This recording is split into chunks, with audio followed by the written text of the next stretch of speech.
Je vous invite à prendre votre copie de la parole de Dieu entre vos mains et l'ouvrir avec moi dans le livre de Jude, la lettre de Jude à l'Église ou aux Églises. Comme on l'a dit il y a quelques semaines, on ne sait pas s'il est écrit à une ou à plusieurs églises, mais on sait qu'il est écrit à l'Église.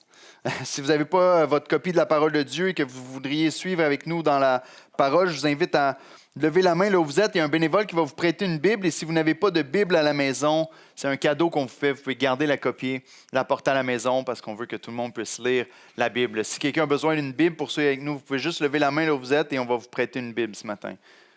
Bible, Bible. Non, tout le monde a une Bible. Excellent. Excellent. On tourne en Jude. Si vous ne savez pas où se trouve la lettre de Jude, vous allez à la fin de votre Bible complètement. Vous avez le livre de l'Apocalypse et vous tournez juste la page avant ça. Et c'est le livre de Jude qui se retrouve juste avant le livre de l'Apocalypse. Et on va être dans les versets 2 à 4 ce matin. Deuxième message de notre série en Jude. Est-ce que ça t'est déjà arrivé de te faire tromper par manque de connaissances? Parce que tu n'avais pas assez d'informations ou encore par une personne qui avait la connaissance, mais peut-être pas le bon caractère. Je me souviens, il y a quelques années, j'allais m'acheter des gadgets chez Best Buy. On ne leur fera pas de publicité. J'espère qu'il n'y a personne qui travaille chez Best Buy ici. Je n'ai pas toujours des bonnes expériences là-bas, mais on dirait que tous les commis qui travaillent là-bas ont toujours l'apparence qu'ils connaissent beaucoup de choses, mais je me rends compte que souvent, c'est pas le cas. Et je me rappelle d'une fois, je suis arrivé là-bas, j'étais en train de m'acheter des gadgets, puis il y avait une personne aînée à côté de moi qui était en train de s'acheter un ordinateur, un Mac, puis le commis commençait à essayer de lui vendre plein de trucs avec son ordinateur. Entre autres, il lui a dit, si vous voulez, je peux le garder pour les prochains 2-3 jours. Vous venez le chercher dans 3 jours. Je vais tout faire l'installation de votre Mac pour que vous puissiez l'ouvrir, puis que ce soit, vous avez juste à l'ouvrir, puis tout va fonctionner. Je vais vous installer les logiciels de base et tout ça. Puis j'étais à côté, puis je me dis, ah! Il n'y a rien à faire quand tu achètes ce genre d'ordi-là. Tu le branches, puis il fonctionne automatiquement. Tout est installé dessus directement. Et souvent, ils veulent te vendre des trucs comme ça parce que tu ne sais pas que dans le fond, ça ne sert absolument à rien. L'ordi va rester dans sa boîte, il va déchirer le collant pour montrer qu'il l'a utilisé, puis il va te le donner la semaine d'après.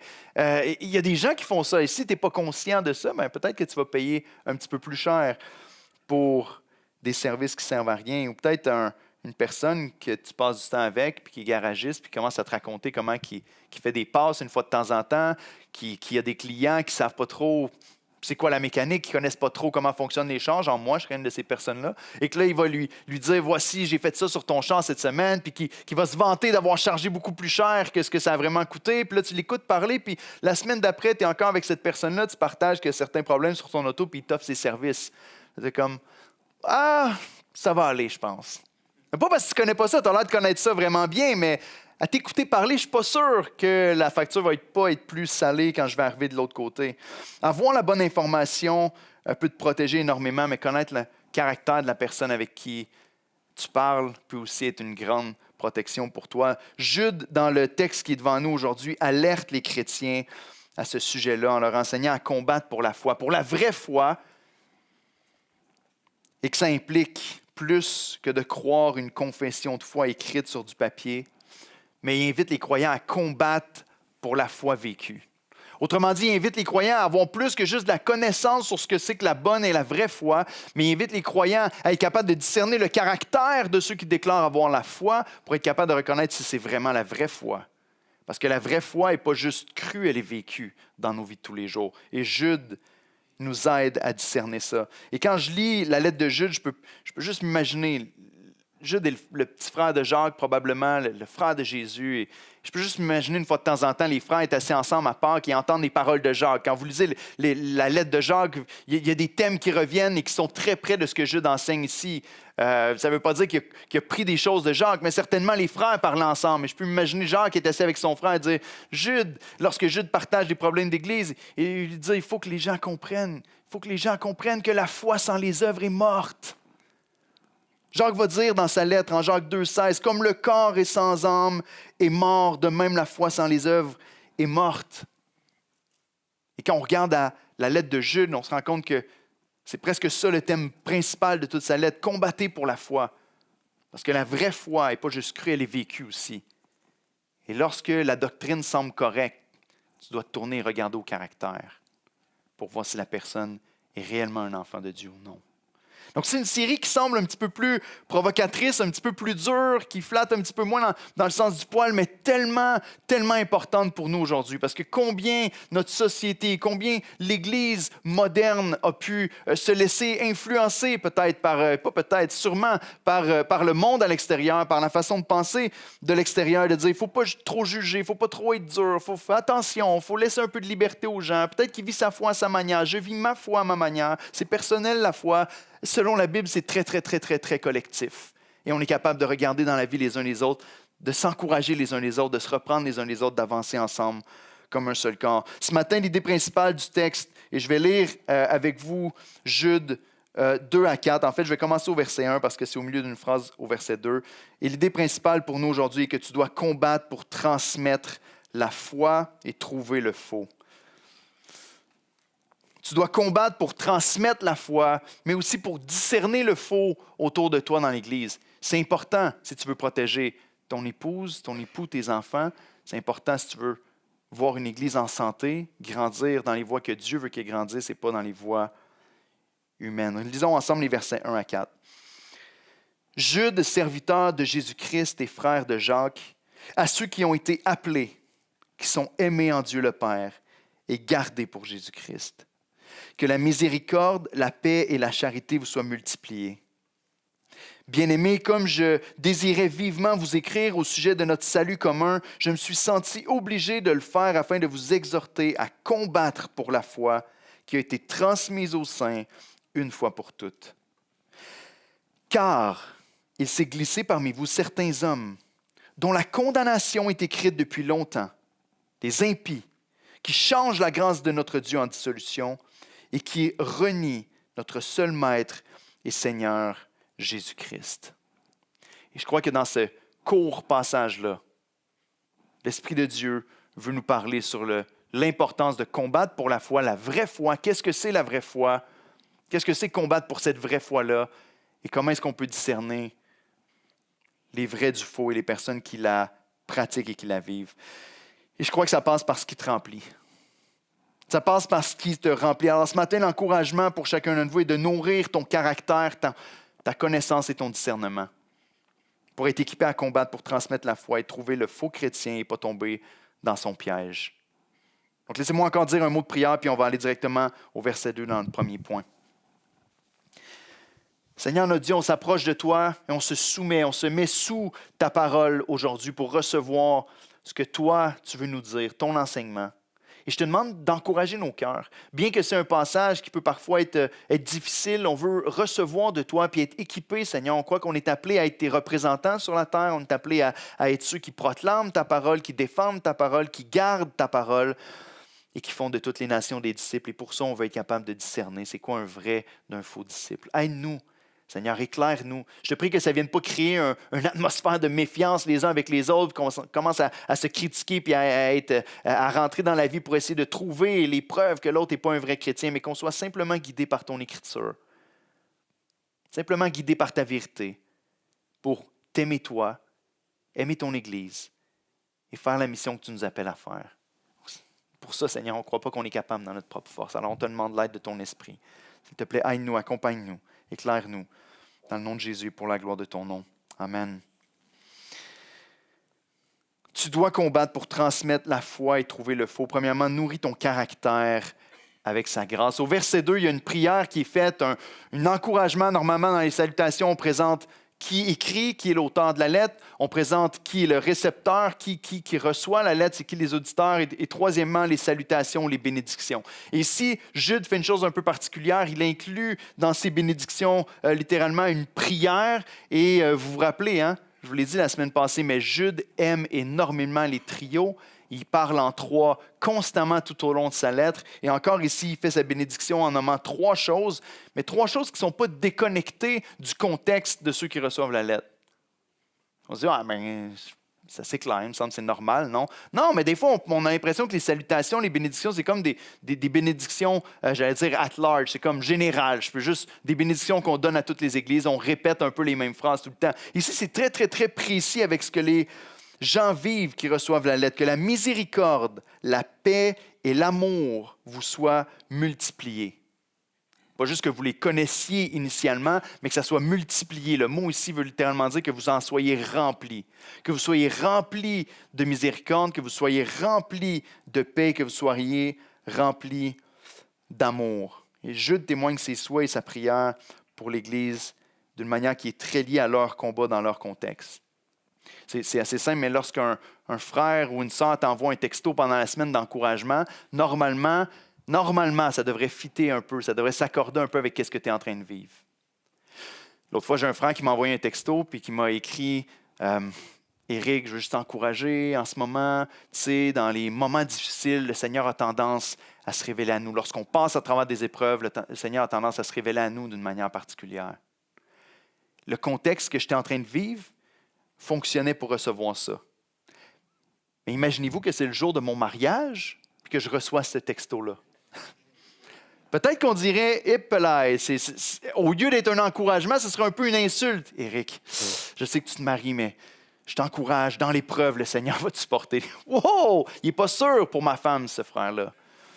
Mais dans le contexte ici, il donne un encouragement, évidemment, qui concerne leur contexte et qui va avec la situation qu'ils sont en train de vivre. Il y a des gens qui sont infiltrés dans l'Église, qui viennent pour essayer de diviser, de briser l'Église. Il leur dit, pour faire face aux épreuves qui sont devant vous, vous avez besoin d'être remplis de miséricorde, de paix et d'amour. Vous avez besoin de ça à ce moment-ci. Vous avez besoin, autrement dit, d'aller puiser à la source de la miséricorde, de la paix et de l'amour, de puiser en Christ, parce que c'est le langage qu'il utilise ici. Serviteurs de Jésus-Christ, ceux qui sont aimés de Dieu le Père et gardés en Jésus-Christ ou par Jésus-Christ, et que la miséricorde, la paix et l'amour vous soient donnés. Jude résume ce qui doit être le plus grand besoin au niveau de leur caractère avec ces trois mots-là. Miséricorde, on parle souvent ici de miséricorde. On parle de miséricorde, souvent on va dire c'est l'action de Dieu de ne pas nous donner ce qu'on mérite. La grâce, c'est de nous donner ce qu'on ne mérite pas. La miséricorde, c'est qu'il ne nous donne pas ce qu'on mérite. On mérite le jugement et il ne nous donne pas, il retient le jugement. Il nous fait miséricorde. La grâce, il nous donne ce qu'on ne mérite pas en Jésus-Christ. Mais ici, le mot miséricorde fait référence particulièrement à la compassion et à la bonté de Dieu. Une compassion et une bonté qui vient de Christ et qui nous rappelle la grâce qu'on a reçue en Jésus en ayant nos péchés qui sont pardonnés. Et il leur dit ça parce qu'il espère que ces croyants-là vont pouvoir le partager aussi avec les autres. Ils vont avoir besoin de miséricorde dans leur situation. Parce qu'il y a des gens qui se sont laissés gagner par les faux enseignants. Il y a des gens qui se sont laissés égarer par les faux enseignants. Il y a des gens qui sont confus dans leur théologie et dans leurs croyances.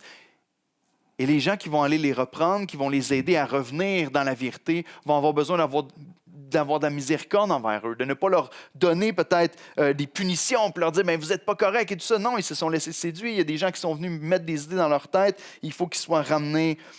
Et ils vont en reparler à la toute fin de sa lettre lorsque vous voyez au verset 21. Et maintenant, maintenez-vous dans l'amour de Dieu en attendant la miséricorde de notre Seigneur Jésus-Christ pour la vie éternelle. Comme on attend la miséricorde encore pleine de Christ à son retour, on veut la donner à ceux qui sont autour de nous. Il parle de paix. On pourrait penser ici dans le contexte qu'il parle de la paix particulièrement avec Dieu.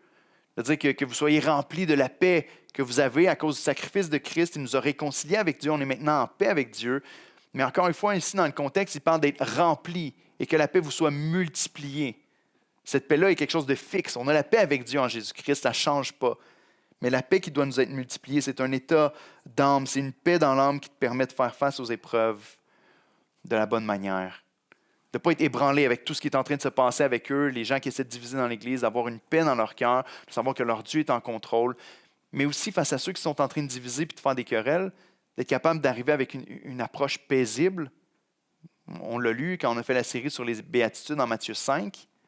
Heureux les faiseurs de paix. C'est notre rôle en tant qu'enfant de Dieu. Comme c'est nécessaire, on ne doit pas arriver devant ceux qui font le trouble en étant ébranlé, en étant colérique, puis en rajoutant sur la querelle. Et troisièmement, il parle de l'amour. Et notez ici que l'amour joue un rôle tellement important directement au début de la lettre.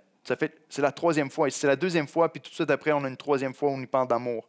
Voyez-vous, au verset 1, il nous dit à ceux qui sont aimés en Dieu le Père. Au verset 2, que la miséricorde, la paix et l'amour vous le soient multipliés. Au verset 3, il commence directement en disant « bien-aimés ».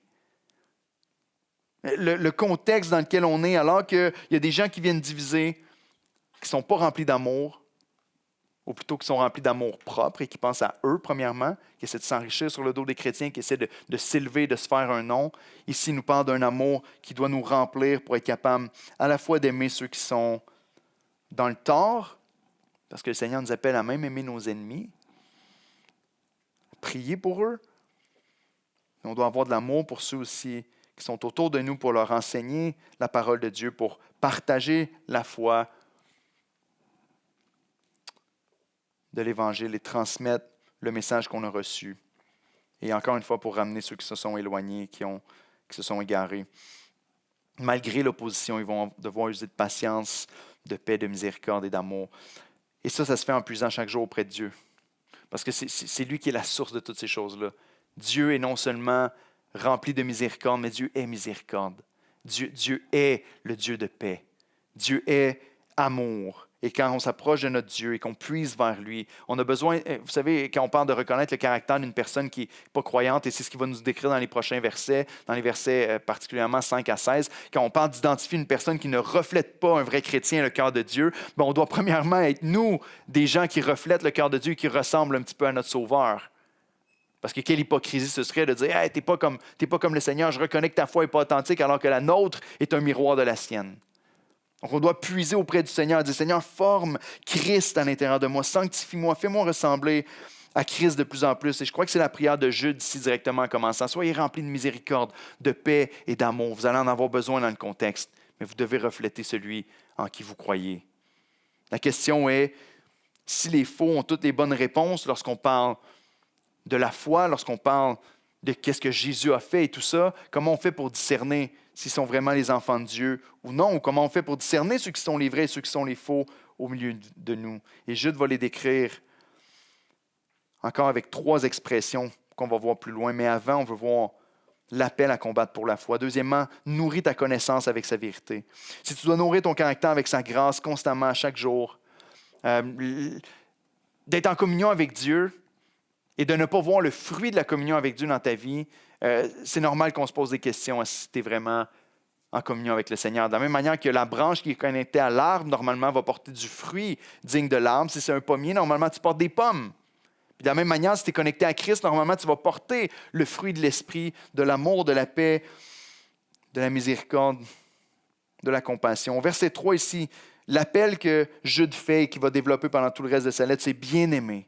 Mais bien-aimés, comme je désirais vivement vous écrire au sujet de notre salut commun, je me suis senti obligé de le faire afin de vous exhorter à combattre pour la foi qui a été transmise aux saints une fois pour toutes.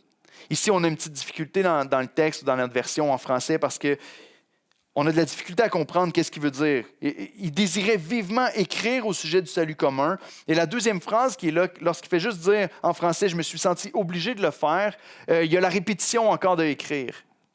Et donc il dit « comme je désirais vivement vous écrire au sujet de notre salut commun ». Il y a une première lettre qu'il désirait écrire.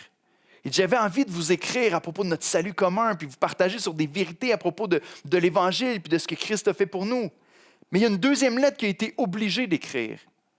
Mais il dit, mais je me suis senti obligé d'écrire afin de vous exhorter, de vous encourager à combattre pour la foi qui a été transmise aux saints une fois pour toutes. Autrement dit, il y a bien des choses dans lesquelles on pourrait aller. Il y a bien d'autres doctrines et d'autres choses qu'on pourrait s'émerveiller à propos de notre salut.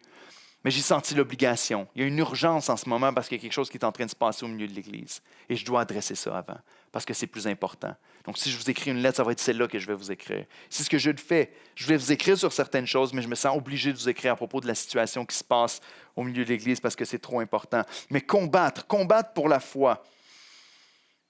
Son encouragement à lutter pour la vraie foi, c'est l'encouragement principal. Mais à quoi se résume la véritable foi?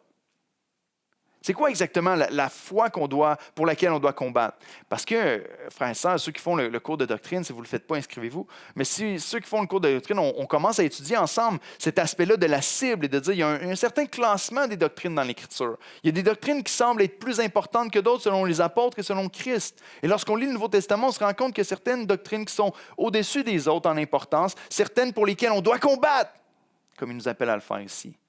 Et d'autres pour lesquelles on doit dire c'est correct, on a des différends là-dessus, mais ça n'a pas un impact aussi grand que d'autres. C'est de ça que je te parle ici.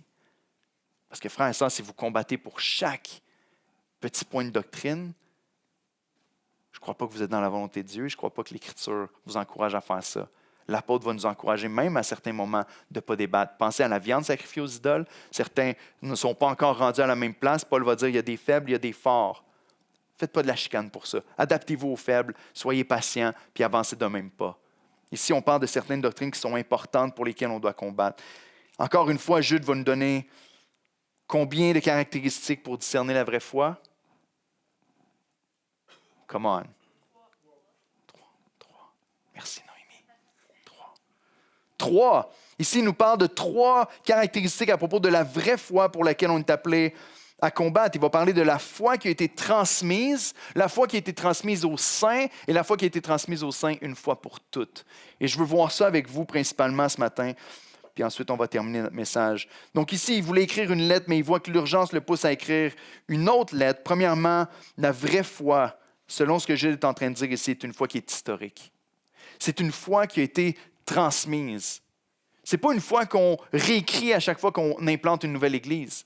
Ce n'est pas de dire, bon, il y a une nouvelle église dans cet endroit-ci, maintenant on va écrire notre propre énoncé de foi, on va faire notre propre charte et tout ça, on va décider c'est quoi la vraie foi. Non, ici, il nous dit, il y a une foi qui a été transmise une fois pour toutes. Il y a une foi qui a été transmise aux saints, elle a du vécu, on peut la tracer, on peut voir d'où elle vient, on peut voir sa source, on peut voir le développement de cette doctrine-là. Ici, le mot foi n'est pas utilisé comme la foi qu'on exerce en Dieu, mais le mot foi est utilisé comme étant l'ensemble de nos croyances. Vous l'avez compris ici?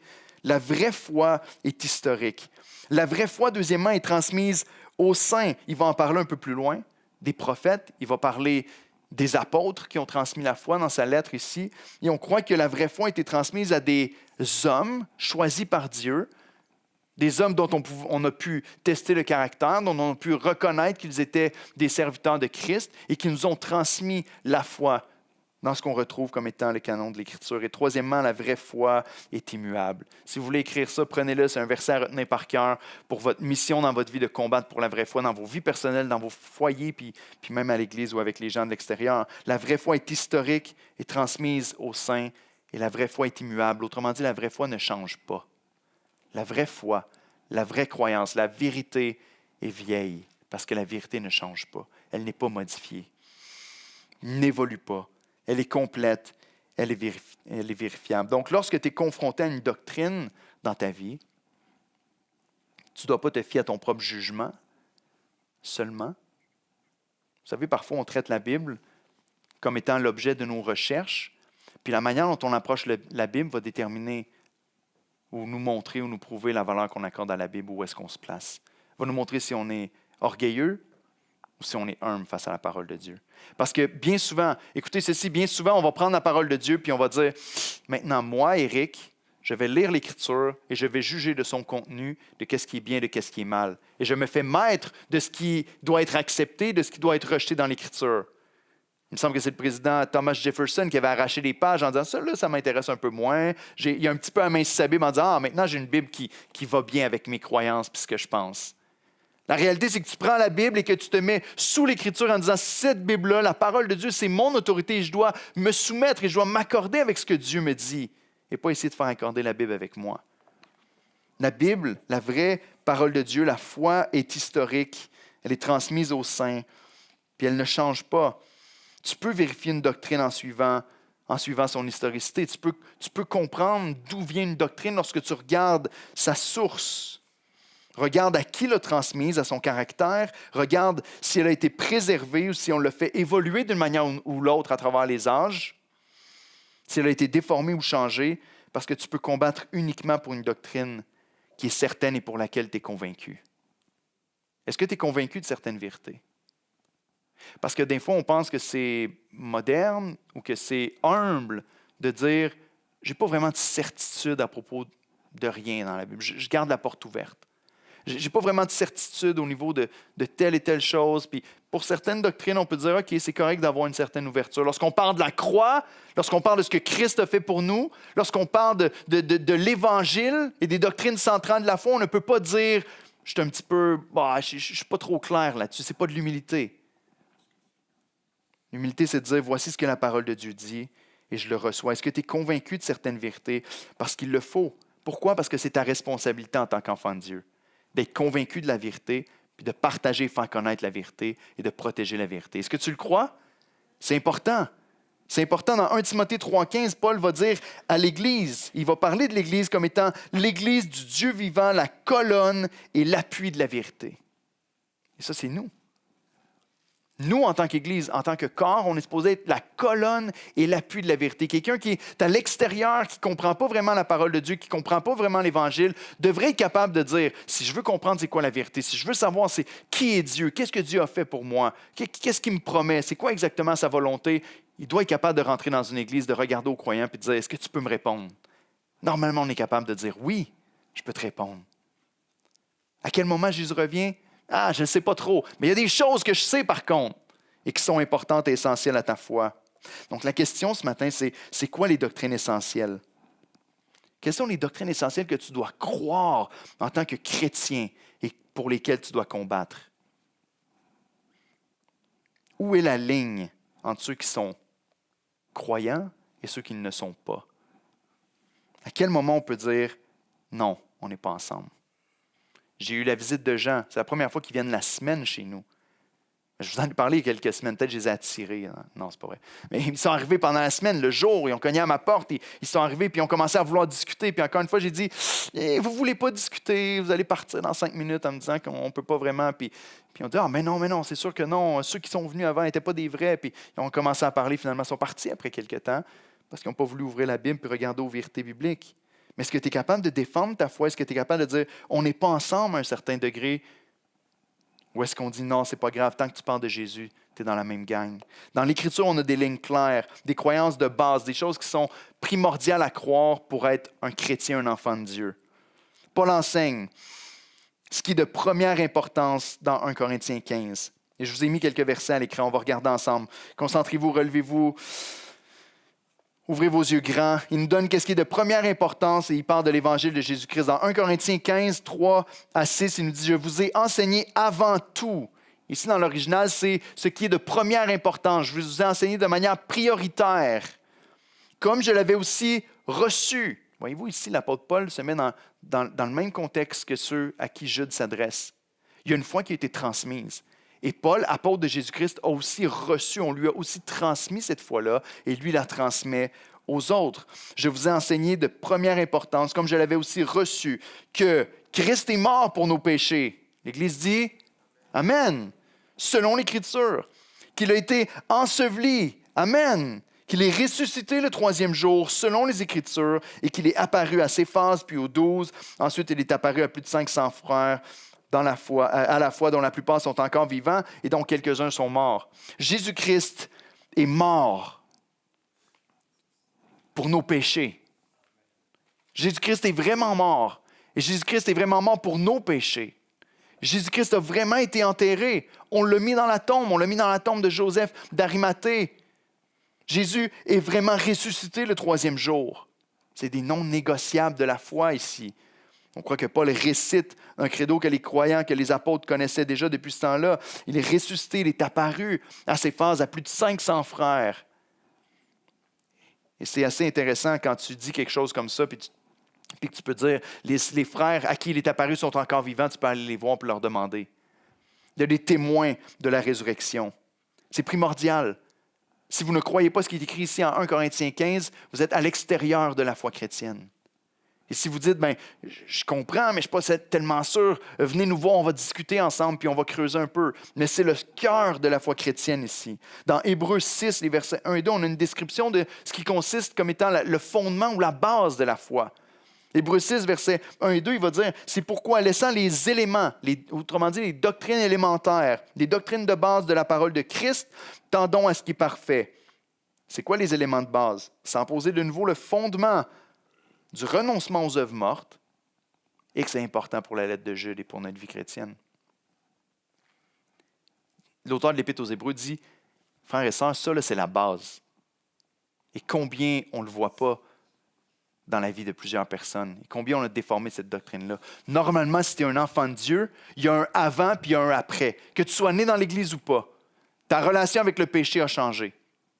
Il y a un avant puis un après. Il nous dit ici, on ne va pas poser encore le fondement, la base de la foi, c'est quoi? Il y a un renoncement aux œuvres mortes. Il y a un départ de la vie dans le péché pour une nouvelle vie avec le Seigneur. Est-ce que tu as vécu ça? Est-ce que tu as cette nouvelle relation-là avec le péché? Sinon, c'est une bonne chose de te remettre en question et de chercher à comprendre davantage. Le renoncement aux œuvres mortes, la foi en Dieu. Autrement dit, tu connais qui est Dieu, tu comprends qui est le seul, unique Dieu, de la doctrine des baptêmes, de l'imposition des mains, de la résurrection des morts et du jugement éternel. Certaines doctrines là-dedans sont beaucoup moins crues que d'autres et beaucoup plus débattues. Une qui est très contemporaine en ce moment, c'est que l'enfer est énormément remis en question dans beaucoup de mouvements et dans beaucoup de mouvements évangéliques. Je ne me rappelle pas si je vous ai donné des statistiques il n'y a pas longtemps, mais si vous voulez faire des recherches, allez voir The State of Theology. Je peux vous envoyer le lien, venez me voir, je vais vous le donner. C'est un ministère Ligonier qui fait ça et qui sort à chaque année l'état de la théologie parmi les évangéliques aux États-Unis en particulier. Mais c'est intéressant de voir le pourcentage de croyants qui ne croient pas à un véritable enfer. Ici, il nous dit c'est le fondement, c'est la base, le jugement éternel. On a ensuite la doctrine du salut par grâce seule qui est essentielle. La justification par la foi seule, en Christ seul, par la grâce de Dieu seul, pour la gloire de Dieu seul. C'est du fondement même du christianisme. Dans Galates 5, verset 4, Paul va dire ceci, c'est du langage très fort, frères et sœurs, mais très clair. Vous êtes séparés de Christ, vous tous qui cherchez la justification dans la loi, vous êtes déchus de la grâce. Comprenez-vous ce qu'il dit? Si vous cherchez à être sauvé par vos œuvres et par les choses que vous faites, si vous cherchez à accumuler des points devant le Seigneur pour dire « Seigneur, si j'ai fait assez de bonnes choses, tu vas m'accepter dans ton paradis. » Il nous dit « Vous êtes déchus de la grâce, vous êtes séparés de Christ. Vous êtes perdus. » C'est une autre manière de dire « Vous êtes, selon le langage biblique, maudits, anathèmes, rejetés. » Quelle est votre position là-dessus? Pierre l'a annoncé dans Actes 4, les versets 11 et 12. Il parle de Jésus ici en disant « Il n'y a de salut en aucun autre, car il n'y a sous le ciel aucun autre nom qui a été donné parmi les hommes par lequel nous devions être sauvés. » Base, fondement, doctrine essentielle. Ça, frère et sœurs, c'est le genre de doctrine pour lesquelles on est prêt à combattre. À dire je vais mourir pour ces vérités-là. Est-ce que c'est votre cas? Un seul sauveur. Pas 10. Jésus n'est pas qu'un simple chemin parmi tant d'autres pour nous amener à Dieu. Jésus est le chemin, la vérité et la vie. Dans 1 Timothée 2, versets 5 et 6, Paul va encore dire « Car il y a un seul Dieu et aussi un seul médiateur entre Dieu et les hommes. Un seul qui se met entre Dieu et les hommes pour nous réconcilier ensemble. Pas plusieurs, un seul à travers qui on est connecté avec Dieu, c'est par Jésus-Christ. Un seul médiateur entre Dieu et les hommes, Jésus-Christ, homme. Jésus-Christ, Dieu le Fils incarné dans la chair, qui est le pont et le lien entre Dieu et les hommes, qui s'est donné lui-même en rançon pour tous. C'est là le témoignage rendu en son propre temps. En résumé, lorsqu'on regarde ces preuves bibliques, les apôtres ont annoncé le message de Christ et ont averti à plusieurs reprises que si qui que ce soit vient changer le message de l'Évangile, qu'il soit maudit, rejeté et séparé de Dieu. Galates est un bel exemple dans les versets 8 et 9 au chapitre 1. Les derniers versets que je vous donne dans cette série de versets sur le fondement. Il nous dit, mais quand nous-mêmes, Paul s'inclut là-dedans, si jamais je reviens vous voir et j'ai un évangile différent de celui que je vous ai prêché, que je sois maudit. Mais il rajoute, quand moi-même, quand nous-mêmes, nous les apôtres, quand un ange du ciel annoncerait un autre évangile que celui que nous avons prêché, qu'il soit anathème, ça veut dire qu'il soit maudit, qu'il soit rejeté et considéré comme hérétique. Verset 9, nous l'avons dit précédemment, et je le répète à cette heure, si quelqu'un vous annonce un autre évangile que celui que vous avez reçu, qu'il soit anathème. Il y a d'autres passages dans lesquels on aurait pu aller, mais dans ces quelques versets, dans ces quelques passages, vous pouvez voir la foi historique qui a été transmise aux saints, la foi historique qui a été transmise aux apôtres, qui découle de ce qui a été transmis par les prophètes et de l'Ancien Testament et qui a été donné à chacun d'entre nous pour le porter et pour lequel on doit combattre. Voici la foi qui est historique, la foi qui a été transmise aux saints et la foi qui ne change pas. Si vous avez une autre version de l'Évangile que celui qui est décrit ici, ce n'est pas l'Évangile. Et on doit combattre contre ces faux évangiles. Elle a été transmise, elle a été mise à l'écrit une fois pour toutes.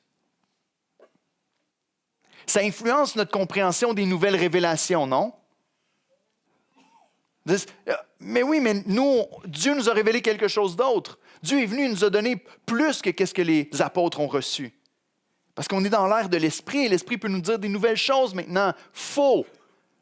L'apôtre nous dit ici, et Jude plutôt nous dit ici, la foi a été transmise aux saints une fois pour toutes.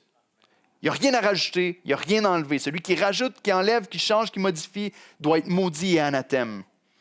C'est très intéressant quand tu penses à ça. Parce que lorsqu'on considère les grandes religions du monde,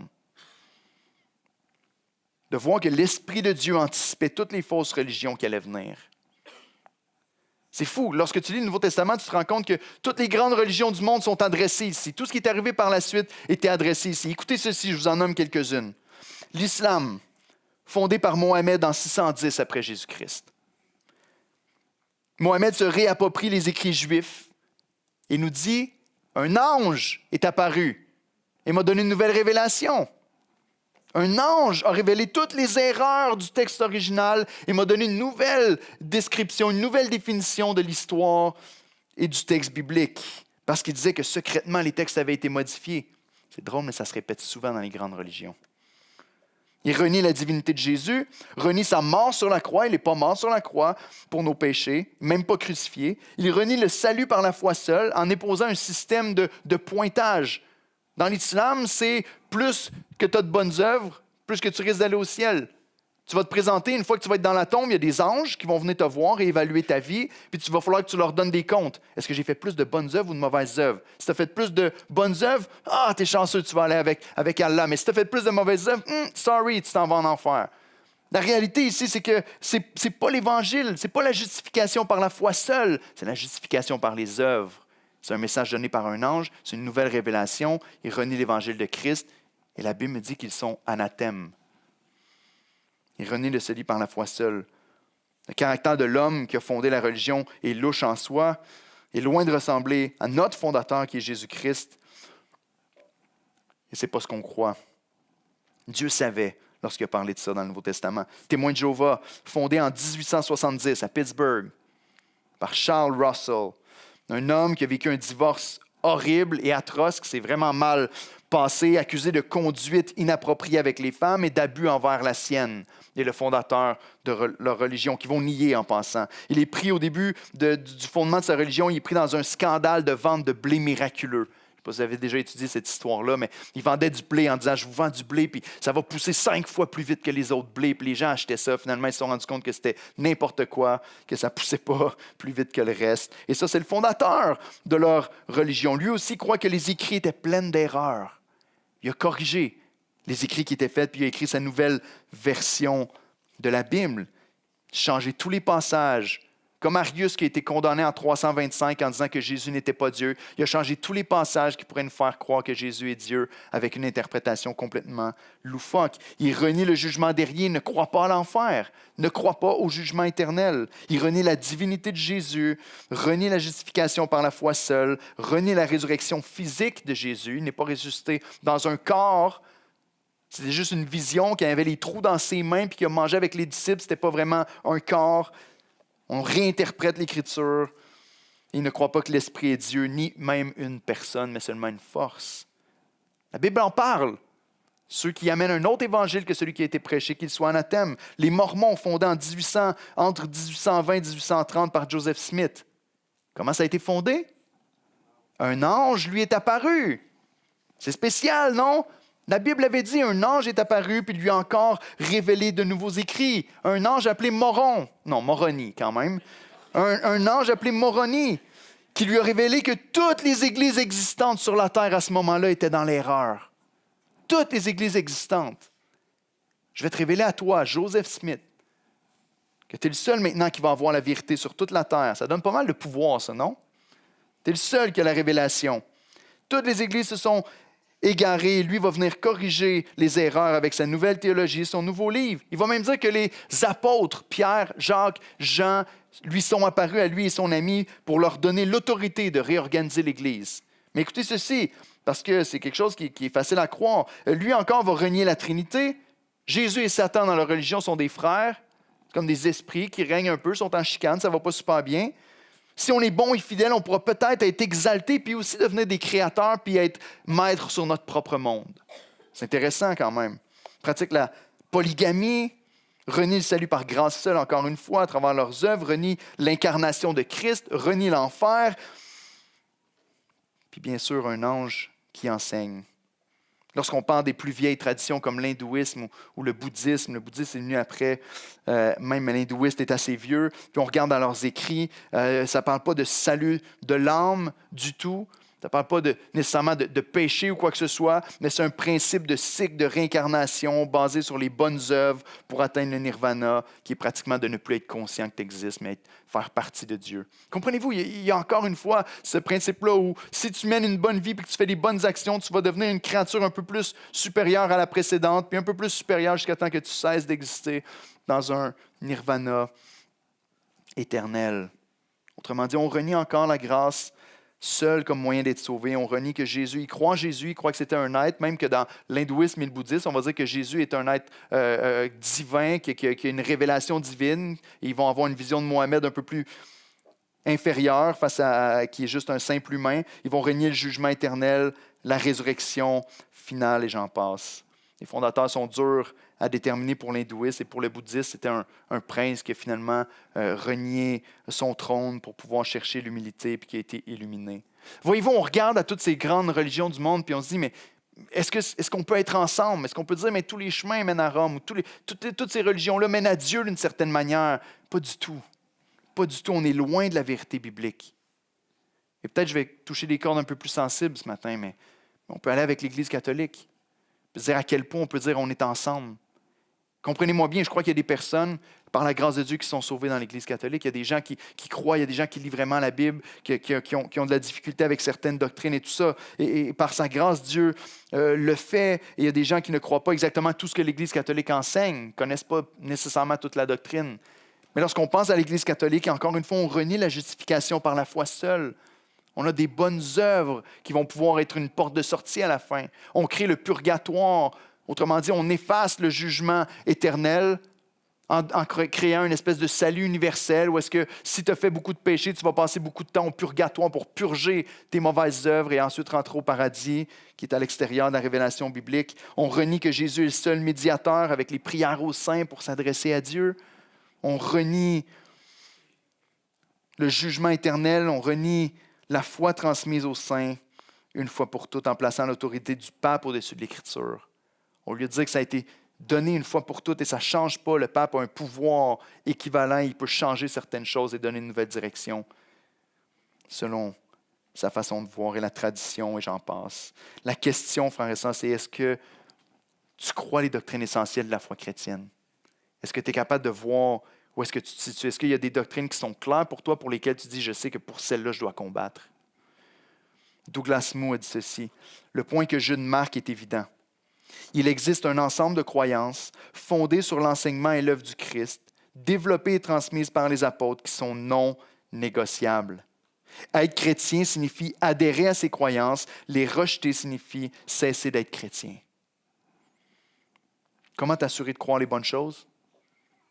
En terminant, vous savez, on a plein de gens autour de nous. La semaine prochaine, on va voir comment reconnaître particulièrement le caractère d'une personne qui dit croire, mais qui vit d'une manière contraire aux croyances de la parole de Dieu. Mais ce matin, comment on fait? Peut-être que toi, tu es ici ce matin et tu dis, wow, je me rends compte que je suis appelé à combattre pour la foi, je suis appelé à combattre pour la vraie foi qui est historique et tout ça, mais par où je commence exactement? Je n'ai pas l'impression de connaître. Pasteur, toi, tu as étudié ces choses-là, mais je crois que normalement, lorsqu'on est né de nouveau en Jésus-Christ, lorsqu'on dit je mets ma foi en Christ comme étant mon sauveur et mon Seigneur, on a le désir dans notre cœur de le connaître davantage, puis de connaître notre héritage qui vient derrière nous, pour pouvoir le transmettre à la prochaine génération et le donner à ceux qui vont venir. Paul va enseigner dans 2 Timothée 2,2, ce que tu as entendu de moi, ce que tu as vu en moi, ce que tu m'as entendu dire devant plusieurs témoins, enseigne-le aussi à des hommes fidèles qui vont être capables de l'enseigner à d'autres. Il y a une transmission de la foi qui est donnée ici pour tous les disciples de Jésus-Christ. Prends le message que tu as reçu, prends la foi que tu as reçue, transmets-la à ceux qui sont autour de toi. La semaine prochaine, on va l'entendre d'une manière particulière parce que nouveau leader du ministère des enfants, va nous apporter un message la semaine prochaine sur la transmission de la foi aux enfants, particulièrement avec ce qui avait été donné au peuple de Dieu en Deutéronome 6, verset 4, d'enseigner aux enfants ce qu'on a reçu de la part du Seigneur. Mais ce matin, comment on fait pour croire les bonnes choses et commencer ce combat-là? Premièrement, il faut s'équiper nous-mêmes.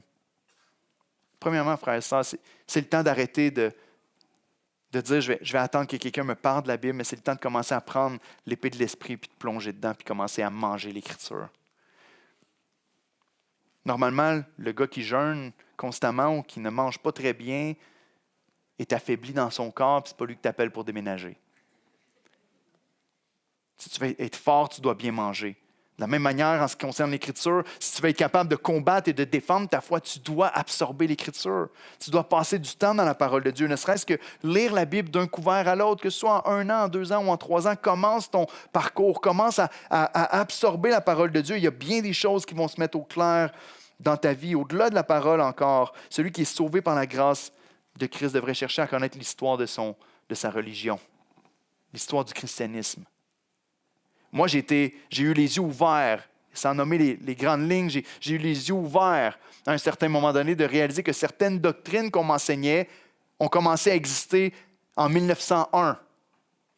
Je me suis dit, wow, c'est assez récent, 1901. Qu'est-ce que ça veut dire?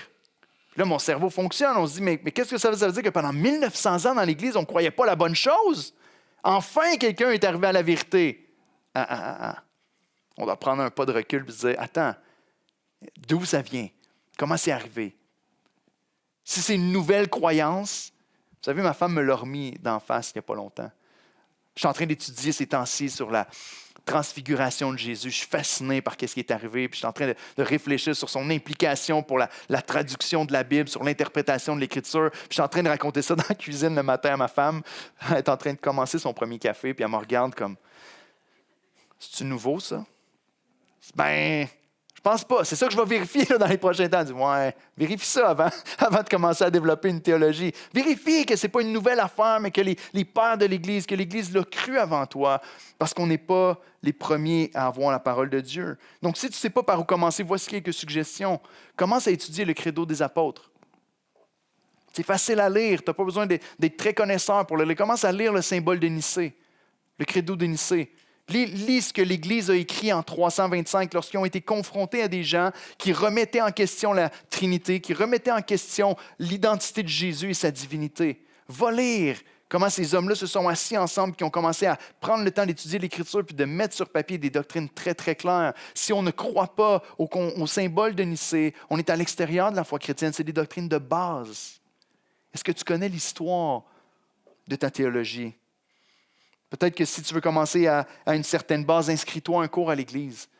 On a fait un cours de doctrine, il est encore temps, inscris-toi au cours de doctrine. On a des belles discussions, on peut jaser ensemble, on peut discuter sur plusieurs doctrines importantes que l'Église et que les croyants doivent croire. Certains vont dire, OK, mais les musiciens peuvent s'approcher. Certains vont dire, OK, mais pasteur, j'ai entendu un message sur Internet, puis tu sais, le larron sur la croix, tu sais, le brigand sur la croix, il ne connaissait pas grand-chose, lui. C'est vrai. C'est vrai, il est parti très vite au paradis. Le larron sur la croix ne connaissait peut-être pas grand-chose, mais on croit que c'était probablement un associé de Barabbas, qui était un zélote. Ça, c'était des Juifs qui se rebellaient un peu contre le mouvement actuel et qui voulaient chasser Rome par la force.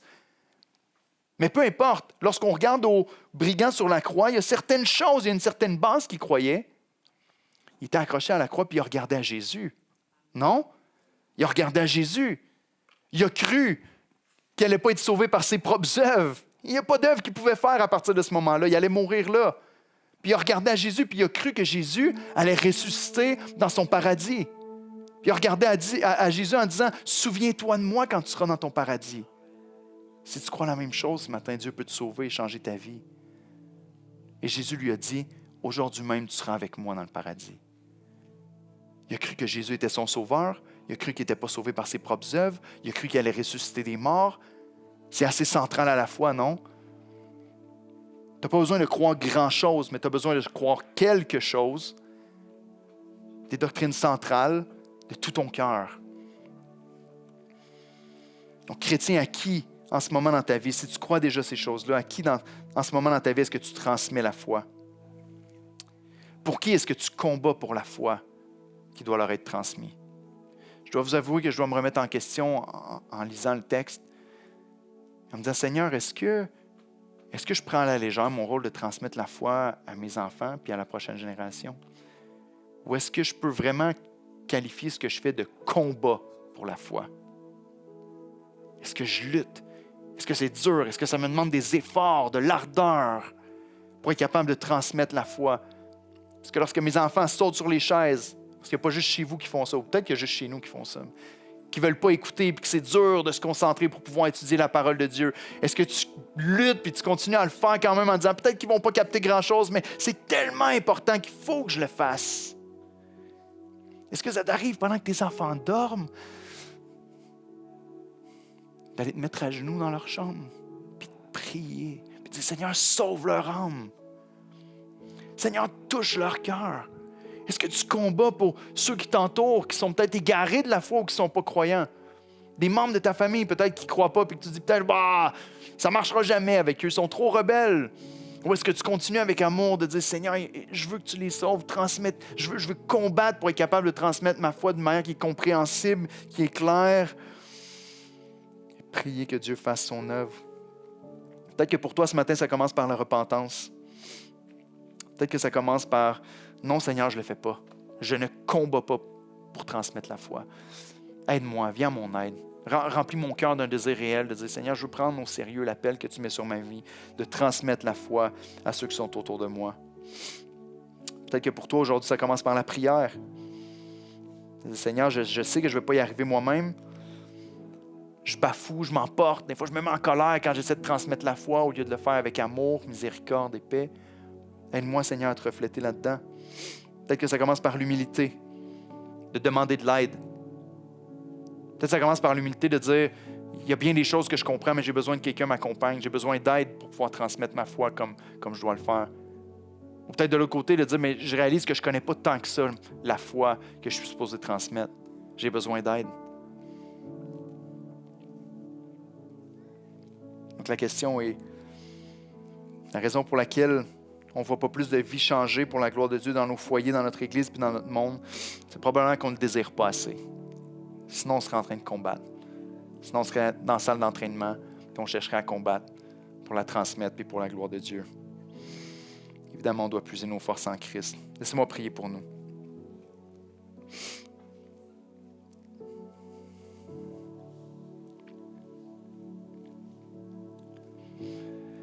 Seigneur, lorsqu'on regarde un texte comme celui-là, on réalise que la responsabilité est grande, que l'appel est grand, puis en même temps, il est simple.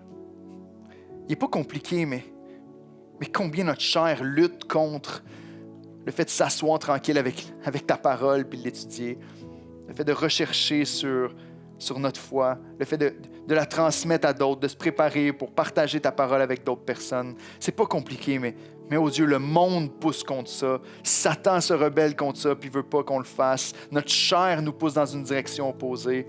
Je te prie que ce matin, par ton esprit, tu puisses venir convaincre nos cœurs de répondre à cet appel-là que tu fais dans nos vies.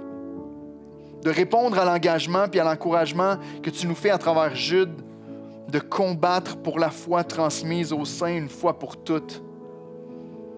Pour être capable de discerner celui qui est faux et repousser les fausses doctrines et les fausses croyances, pour protéger nos familles, nos foyers, notre Église, des infiltrateurs puis de ceux qui voudraient venir détourner de la vérité, pour nous aider à être encore émerveillés par ta grandeur, par ta bonté. Seigneur, pour voir les gens autour de nous être sauvés, parce que tu nous appelles à être ta voix. Tu as choisi de sauver les hommes et les femmes par la folie de la prédication de nos bouches. Alors je te prie, aide-nous à le faire de manière fidèle. Je te prie ce matin, viens convaincre des cœurs par ton esprit. Viens nous convaincre de repentance, Seigneur. Viens nous convaincre des efforts qu'on doit faire. Viens nous convaincre, Père, de combien on doit te chercher dans l'humilité et la prière pour que toi, tu sois glorifié à travers nos vies de cette manière-là. C'est en Jésus qu'on te prie et qu'on est dépendant de toi. Amen.